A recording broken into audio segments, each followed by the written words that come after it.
पाकिस्तान के जरिए भेजे गए मध्यस्थता संदेश में ईरान ने 5 शर्तें रखी। पश्चिमी एशिया में सैन्य कार्रवाई पूरी तरह से बंद हो, जैसे इस समय लेबनान में इजरायल का हमला, ईरान पर लगे प्रतिबंध हटाए जाएं, विदेशों में फ्रीज की गई उनकी संपत्तियों को वापस किया जाए, युद्ध में हुए नुकसान की भरपाई हो, होर्मुज जलडमरू मध्य पर उनकी संप्रभुता को मान्यता दी जाए और उसका एकाधिकार माना जाए। पश्चिमी एशिया में बढ़ते तनाव के बीच ईरान और अमेरिका के बीच चल रही बंद कमरे की कूटनीति अब खुलकर चौराहे पर आ गई है। ईरान की semi official force news agency के मुताबिक ईरान ने अमेरिका के सामने रखी गई शर्तों और अपनी मांगों का खुलासा कर दिया है, जिससे दोनों देशों के बीच गहरी खाई साफ नजर आ रही है। रिपोर्ट्स के मुताबिक अमेरिका ने ईरान के सामने जो शर्तें रखी थीं, उसमें जो शर्तें थीं वो तो हम आपको बताएंगे ही, साथ ही ये बता दें कि जो ईरान ने शर्तें रखी हैं वो अमेरिका को पसंद नहीं आ रही हैं और डोनाल्ड ट्रंप ने इसका जवाब भी दिया है। क्या कहा डोनाल्ड ट्रंप ने, आगे आपको दिखाएंगे। नमस्कार, मैं हूं आशीष त्रिपाठी आपके साथ। वीडियो में अंत तक आप हमारे साथ बने रहिएगा। ये समझने का प्रयास करेंगे कि इस वक्त ईरान, अमेरिका, इजराइल के बीच शांति वार्ता का क्या स्तर है और कितनी संभावनाएं हैं युद्ध खत्म होने की। दरअसल इस पूरे मामले में एक रिपोर्ट सामने आई जिसमें अमेरिका ने ईरान के सामने 5 शर्तें रखी थी। पहली शर्त यह थी कि वो अपना 400 किलोग्राम हाईली एनरिच्ड यूरेनियम सौंप दे, यानी सरेंडर कर दे। दूसरी शर्त यही थी कि सिर्फ एक परमाणु केंद्र चालू रखे, बाकियों को बंद कर दे। और तीसरी शर्त यह थी, और उस परमाणु संयंत्र जो एक चलेगा उस पर भी अमेरिका की निगरानी रहेगी, ये मैं बताना आपको भूल गया था। तीसरी शर्त यह थी कि युद्ध में हुए नुकसान के लिए अमेरिका कोई मुआवजा नहीं देगा। चौथी शर्त यह थी कि ईरान की विदेशों में फ्रीज संपत्तियों का 25% हिस्सा भी नहीं दिया जाए।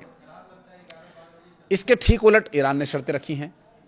वहीं अमेरिका की 5वीं शर्त यह थी कि सीज फायर तभी लागू होगा जब औपचारिक बातचीत पूरी तरह से आगे बढ़े।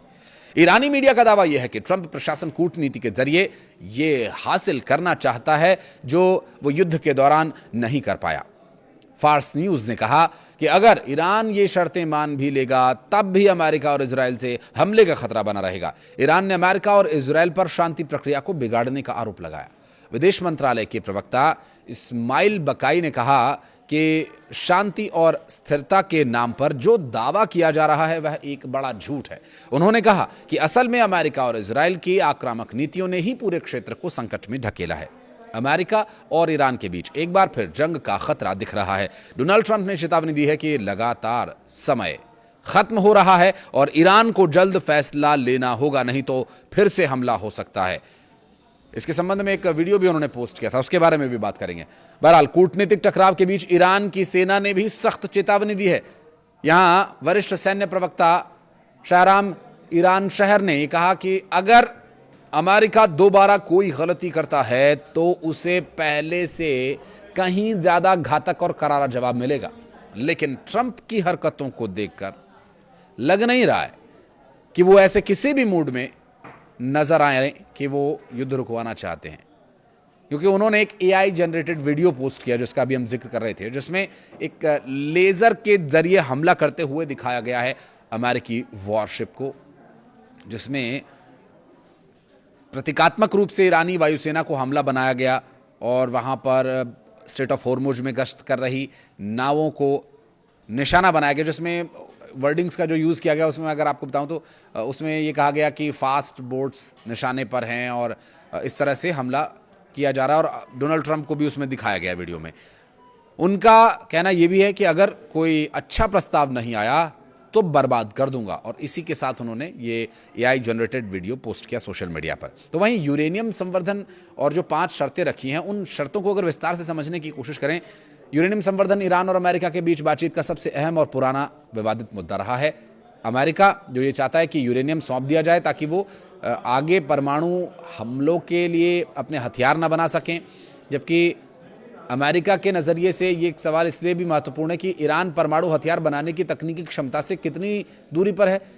प्राकृतिक यूरेनियम अकेले बहुत प्रभावी नहीं होता है। संवर्धन प्रक्रिया यूरेनियम के ऊर्जावान हिस्से यानी आइसोटोप 235 की मात्रा को बढ़ा देती है ताकि इसे ऐसे ईंधन में बदला जा सके जिसका कि इस्तेमाल परमाणु रिएक्टर्स में किया जा सके। हालांकि जैसे जैसे यूरेनियम का संवर्धन अनुपात बढ़ता है उसके सैन्य इस्तेमाल का खतरा भी बढ़ता जाता है। यानी जितना एनरिच्ड यूरेनियम उतना ज़्यादा उसके हथियार के तौर पर इस्तेमाल किए जाने की संभावना। एनरिच्ड यूरेनियम, जिसके बारे में हमने आपको एक पहले डिटेल्ड वीडियो भी बनाकर बताया था, उसमें अगर जल्दी जल्दी मैं आपको सरसरी तौर पर अगर रिमाइंड कराऊं तो 20% तक एनरिच्ड यूरेनियम का इस्तेमाल ईंधन के तौर पर किया जाता है, जिससे बिजली बनाई जाती है।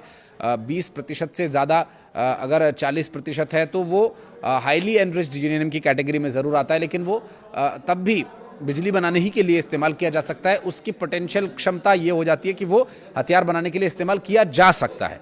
और ईरान परमाणु प्रसार संधि यानी एनपीटी के तहत ऊर्जा उत्पादन, रिसर्च और मेडिकल ज़रूरतों जैसे शांतिपूर्ण उद्देश्यों के लिए यूरेनियम संवर्धन के अपने अधिकार पर जोर देता है। दूसरी तरफ अमेरिका और इजराइल इस कार्यक्रम को परमाणु हथियार हासिल करने की कोशिश का बहाना मानते हैं। दूसरा बड़ा विवादित मुद्दा ईरान के संवर्धित यूरेनियम भंडार के भविष्य को लेकर है। 12 दिन की जंग से पहले अंतर्राष्ट्रीय परमाणु ऊर्जा एजेंसी ने यह बताया था कि ईरान के पास लगभग 440 ग्राम 60% संवर्धित यूरेनियम था। तो ये 60% संवर्धित यूरेनियम जो है ये हाईली एनरिच्ड यूरेनियम की कैटेगरी में आता है और क्लोज टू मेक वेपन्स की कैटेगरी में आता है, यानी कि हथियार बनाने के लिए इस्तेमाल होने वाले यूरेनियम की श्रेणी के बहुत नज़दीक। जबकि वहाँ पर जो परमाणु बॉम्ब्स या परमाणु हथियारों में इस्तेमाल होने वाला यूरेनियम है वो 90% से ज़्यादा एनरिच्ड होना चाहिए। तो अगर 60% तक कोई आ गया तो वो 30% और हासिल करके 90 की कैटेगरी को पार कर लेगा। ये स्तर हथियार के स्तर के करीब माना जाता है और विशेषज्ञों के मुताबिक अगर इसे और संवर्धित किया जाए तो इससे कई परमाणु हथियारों के लिए ज़रूरी सामग्री तैयार हो सकती है। रिपोर्ट्स के मुताबिक ईरान के रणनीतिक यूरेनियम भंडार का एक बड़ा हिस्सा इस्फहान परमाणु परिसर में भूमिगत ठिकानों और गहरी सुरंगों में रखा गया। खुफिया रिपोर्ट्स में कहा गया है कि कुछ संवर्धित यूरेनियम नष्ट हुई सुरंगों के मलबे के नीचे दबा हुआ है।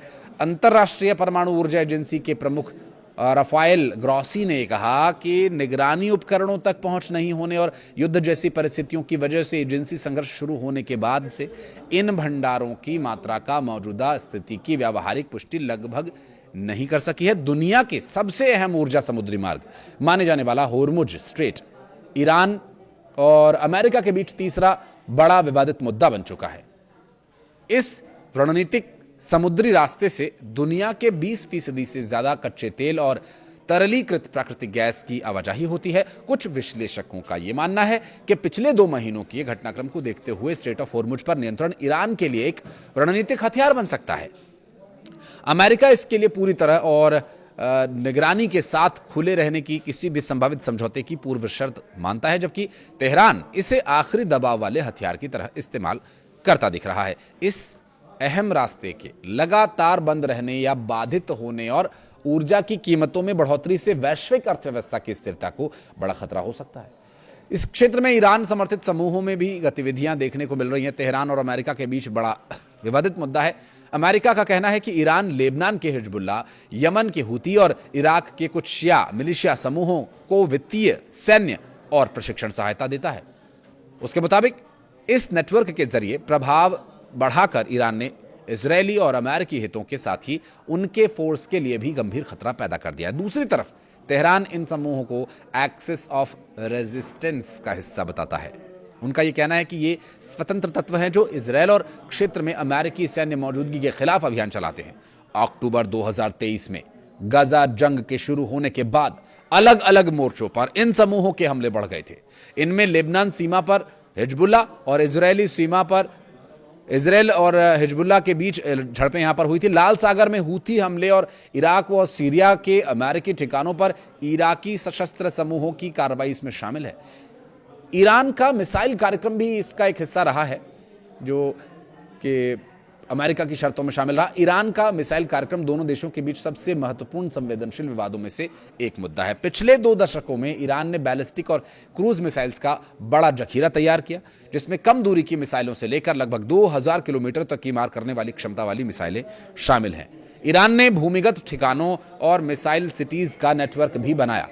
ईरान इस कार्यक्रम को अपनी रक्षा और प्रतिरोध की रणनीति का अहम स्तंभ भी मानता है, खासतौर पर ऐसी स्थिति में जब उसकी वायुसेना और उन्नत रक्षा प्रणालियां अमेरिका और इजरायल की तुलना में कहीं ज्यादा सीमित हैं।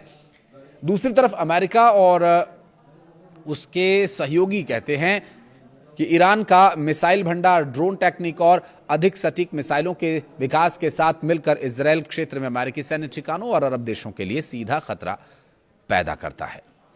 अब ये 5 शर्तें अमेरिका की तरफ से और अमेरिका के लिए 5 शर्तें ईरान की तरफ से जो दी गई हैं, उनमें ये जो टेक्निकल पॉइंट्स मैंने आपको बताए शामिल हैं। और वर्तमान परिस्थिति ये है कि अमेरिका पूरी तरह से हमले की तैयारी में है और ईरान झुकने को तैयार नहीं। अब आप भी अपने विवेक से अंदाजा लगाइए, क्या ऐसी परिस्थिति में युद्ध रुक सकता है? कुछ कहना चाहें तो कमेंट सेक्शन में जरूर बताइएगा और वीडियो को यहां तक देखने के लिए बहुत बहुत धन्यवाद।